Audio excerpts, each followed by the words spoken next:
শেখ হাসিনা ক্ষমতা রক্ষার জন্য শুধু ভারতকেই মুরব্বি মানতেন। গোপন চুক্তির মাধ্যমে তিনি ভারতের স্বার্থে সবকিছু দিয়েছেন।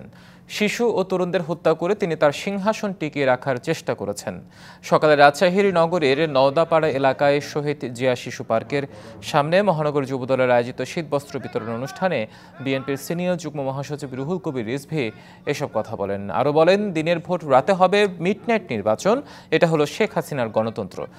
তার গণতন্ত্র নির্বাচনের সময় বিরোধী দলের সব নেতাকর্মীকে জেলের মধ্যে ঠুকিয়ে রাখা। দানবদের শেষ রক্ষা হয় না। আর বলেছেন কি, তার ক্ষমতা রক্ষা করার জন্য তিনি শুধু একটি দেশকেই সমীহ করতেন, মুরব্বি মানতেন।